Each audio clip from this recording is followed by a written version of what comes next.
YouTuber जगत भैया के दीदी बोल के बीबी बनाने वाले प्रेम कांड में जितने भी पात्र थे सबके चेहरे उजागर हो रहे हैं और होने भी चाहिए, क्योंकि सबसे ज़्यादा नुकसान हमारी जनता का हुआ है। उसके टाइम, पैसे, फीलिंग सबका हुआ है, तो सच सामने आना चाहिए। अब जो नीतू दीदी और जगत भैया की लाइफ में कंट्रोवर्सी हुई है उसके बारे में बात करेंगे। तो नीतू दीदी पे इल्ज़ाम लग रहा है कि वो बिचौलिए का काम करती थी। वो चाहती तो ये जगत भाभी का घर बचा सकती थी। तो सारी बातों पर चर्चा करेंगे। सबसे पहले एक इल्ज़ाम पे आते हैं जो उन पे लग रहे हैं कि उन्होंने झूठी कसम खाई है लाइव में। तो कसम खाई है, अब वो झूठी है या सच है उसी को मैं क्लियर करती हूँ। तो सामने वाला बंदा बोल रहा है कि आप कसम खाइए कि आप जूस वाले को पसंद करती हैं कि नहीं करती हैं, ऐसा बोला है कि नहीं बोला है।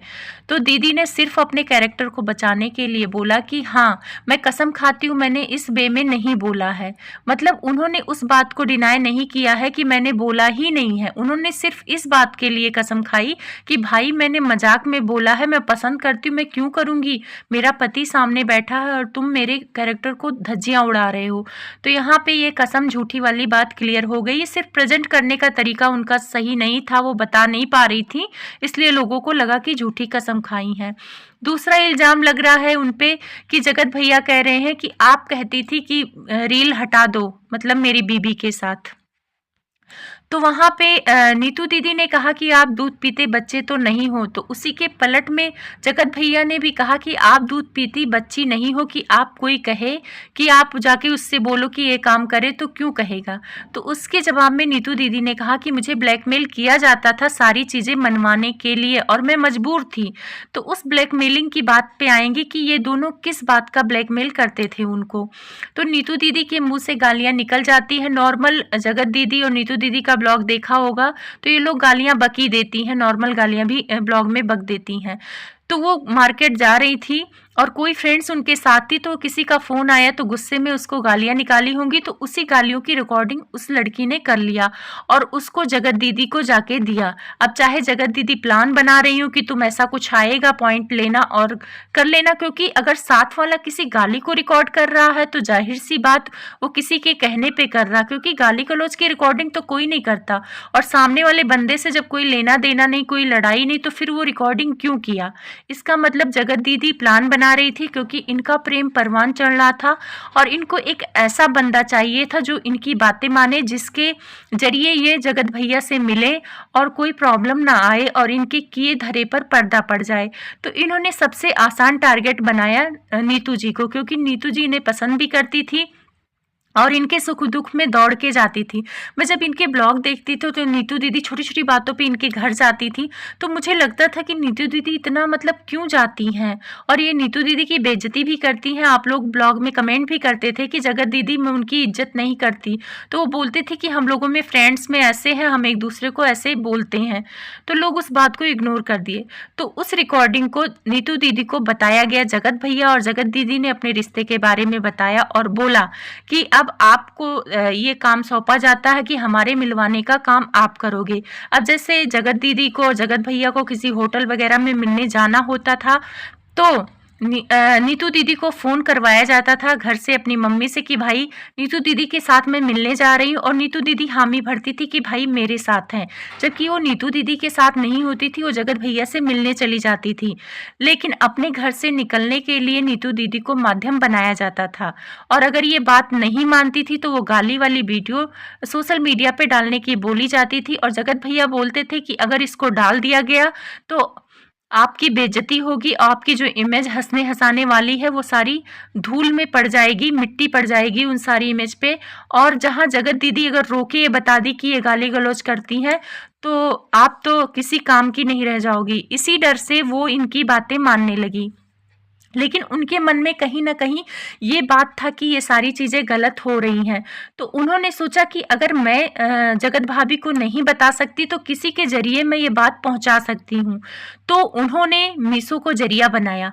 मीशो को बोला कि तुम जाके जगत भाभी के मन में भरो कि ये सारी चीज़ें ऐसे-ऐसे हो रही हैं और वो स्टैंड ले। लेकिन यहाँ पे तो जगत भाभी स्टैंड लेने की वजह से और उस पे मटिया पलेत करती रहीं।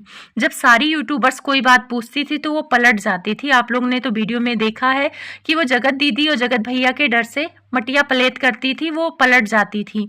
तो जब जिसकी बीबी ही खुद स्टैंड नहीं ले पा रही है और एक औरत नीतू दीदी जो बीच में फंसी हुई पड़ी है, उसको अपनी इमेज की भी परवाह करनी है और एक दोस्ती में पड़ी हुई है, तो वो कैसे इनका साथ दे।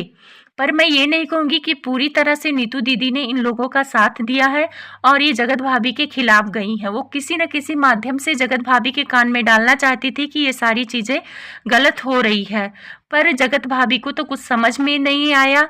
फिर भी नीतू दीदी रुकी नहीं और उन्होंने ये बात जगत दीदी के घर वालों को बताने को ठान ली। जगत दीदी के भाई को उन्होंने बताया और उनके भाई ने कहा इस मैटर से आप दूर रहो, मैं अपने आप देख लूँगा। उन्होंने अपनी पहली वीडियो में ही बोला था कि मैंने इसकी मम्मी को बोला कि भाई इसकी शादी कर दो, निकाल दो, ये लफड़े में मत पड़े। तब इसीलिए इनकी सगाई जल्दीबाजी में की गई है, वो भी नीतू दीदी के कहने पर की गई। तो आप लोग कैसे कह सकते हैं कि नीतू दीदी ने बिचौलिए का काम किया? अगर नीतू दीदी की परिस्थिति खराब थी, वो इन सब चीज़ों में फंस गई थी, डर रही थी कि मेरी इज्जत ना जाए, तो उन्होंने कहीं ना कहीं जगत भाभी की हेल्प की है।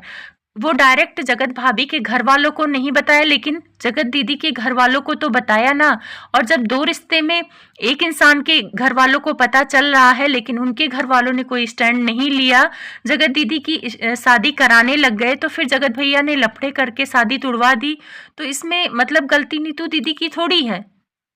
नीतू दीदी ने तो कोशिश की ना कि ये यहाँ इन लोगों के रिश्ते से निकल जाए। और जब पहली वीडियो में रो के बोल रही थी तो उन्होंने बोला कि जब मैं इस जगत भैया को बोलती थी कि तू अपना घर बार देख, अपने बच्चे पैदा कर, तो इसने बोला कि मैं उसके साथ बच्चे पैदा करूंगा, यानी जगत दीदी के साथ बच्चे पैदा करूंगा।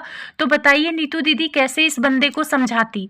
कुछ देर के लिए मान लेते हैं नीतू दीदी गलत है, नीतू दीदी ने जगत भाभी का घर खराब कर दिया है, बिचौलिए का काम कर लिया है, लेकिन अब तो नीतू दीदी नहीं है ना, सारी चीजें उनके बीवी के सामने हैं। अब वो बंदा क्यों नहीं जा रहा अपनी बीवी के साथ, क्यों नहीं रह रहा अपनी बीवी के साथ, क्यों लाइव में घूम घूम के कह रहा कि मुझे फीलिंग नहीं आती, मुझे उसके साथ नहीं रहना है। अब तो नीतू दीदी नहीं है, तो लोग ये जो इल्जाम लगा रहे हैं कि नीतू दीदी की वजह से उनका घर बर्बाद हुआ है, नीतू दीदी चाहती तो उनका घर बचा लेती। अरे वो बंदा खुद नहीं चाहता कि मेरा घर बचे, वो उनके साथ रहना ही नहीं चाहता। नीतू दीदी ने जब दो बात बोली थी, एक बात बोली कि आप वीडियो डिलीट कर दो और दूसरी बात बोल रही हैं कि आप अपना घर बार देखो। जब एक बंदा दो बातें बोल रहा है तो इस बंदे को समझना चाहिए ना। तो इसने गलत बातें क्यों मानी? वीडियो डिलीट करने वाली बात मान ली, लेकिन जो अच्छा सलाह दे रही थी वो बात क्यों नहीं मानी? इससे आप समझ सकते हो कि ये इस बंदे का दिमाग किस लेवल का है। और इसका जगत दीदी से कोई लेना देना अभी भी है कि नहीं है, इसका तो मेरे पास कोई वो नहीं है, लेकिन ये सारी चीज़ें देख के लग रहा है कि जगत दीदी ही सारी चीज़ें करा रही हैं। क्योंकि नीतू दीदी से कंट्रोवर्सी जगत दीदी की हुई थी, उनके भाई ने इन पे इल्ज़ाम लगाया था, तो उन सब ने माफ़ी मांग के सारी चीज़ें क्लियर कर ली। लेकिन अब जगत भैया इनको टारगेट कर रहे हैं, वो भी जूस वाले ऐसे वैसे, तो जगत भैया से तो क्या लेना देना। और रही बात ब्लैकमेलिंग की, तो ब्लैकमेलिंग में जगत भैया ही अकेले शामिल नहीं थे ना, जगत दीदी भी शामिल थी। तो मिर्ची जगत भैया को क्यों लग रही है? अगर उन्होंने बोला भी हो कि हाँ ये ब्लैकमेल किए थे मेरे को, तो अब मिर्ची क्यों लग रही है? और ब्लैकमेलिंग तो किए हुए बात तो साबित हो गई है उस वीडियो से। उसके बाद आते हैं कि ये गंदी गंदी गालियां देती हैं नीतू दीदी। तो गालियां तो जगत भैया ने भी नीतू दीदी को दिया है, वो भी रा और डी वाली गाली दिया है। जगत दीदी ने खुद एक रिएक्शन चैनल वालों को बताया कि मैं और नीतू दीदी कॉन्फ्रेंस कॉल पे थी, तो ये बंदा नीतू दीदी को गंदी गंदी गालियां दे रहा था कि तुमने ऐसे क्यों किया, तुमने पोल पर्दा क्यों खोला। तो फिर कौन गलत हुआ? ये बंदा अपने सहूलियत के अकॉर्डिंग से औरतों को उपयोग किया है, समझो।